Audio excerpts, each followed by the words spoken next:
Okay, we're here at Forestwest today looking at the belter and a disc sander. It's a 370 watt motor, it's a 4-inch wide belt and a 6-inch disc. It's a good little unit and we'll just have a look and see what we can do with it. Obviously the slide table here gives us the ability to be able to go in at 90 degrees as well as adjusting it so that we can get any angle we'd like. So let's just look and see how it works.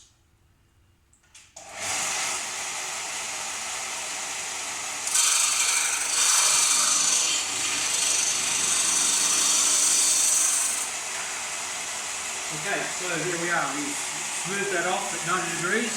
Often you need a bit of a round on some of these, so we can easily remove the cable and simply round off the corners. That's what we want to do.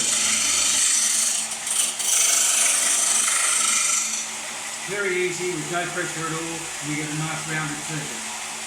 This machine is good for some metals, plastics, as well as for wood. Got a piece of plastic here that we use in the garden. Need the corner rounded off. I've roughed it off in the saw to start with, and then once again, very simply, no pressure at all. Too much pressure will overheat it and tend to melt it too much. But just simply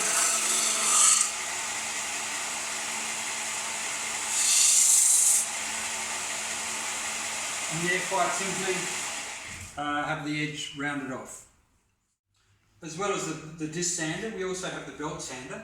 It can be operated in the horizontal position and the vertical, so it depends what we want to do. So just to smooth off the edges, obviously straight on top,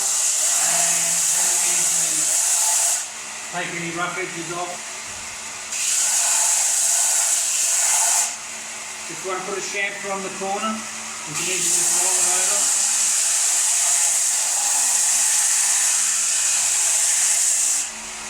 And then we can end up with quite a nice chamfer on the corner.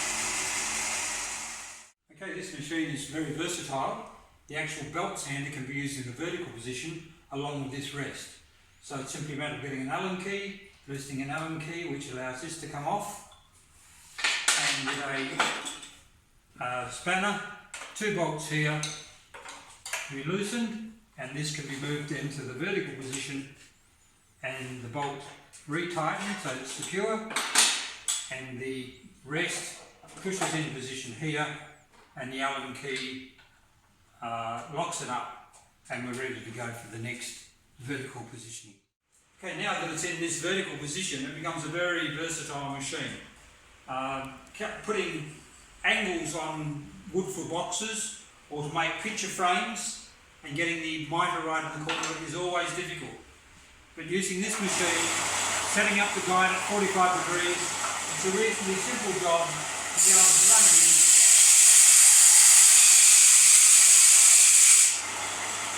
and end up with your cut at 45 degrees. Picture frames like this are always difficult to hold in a mitre saw, but on here you can leave it up against the frame, put it against run our cut, and there we've got it at 45 degrees, which we can match in with the others and end up with a perfect frame when we're done. This machine is also good for metal. We've got a bit of aluminium here. I want to make a disc. So once again, simply a matter of setting it on there, and we can run it around.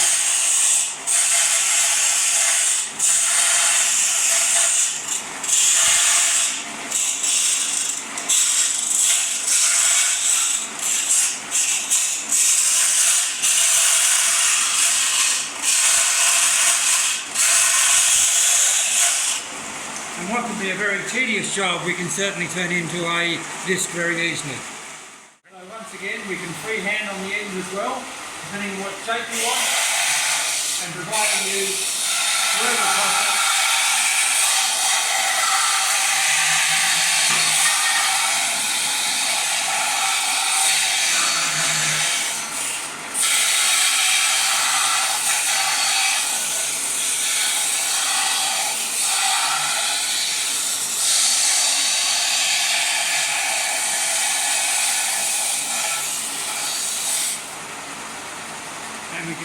the rounded edge or whatever you want to do on the end.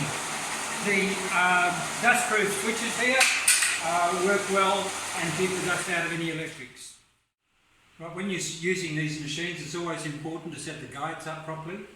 This guide here should be about 1 millimetre away or 1/16 of an inch away from the sand. Too far and you're likely to get objects caught down in it. You never put your material like this, otherwise it gets jammed into the machine and possibly drag your fingers in as well.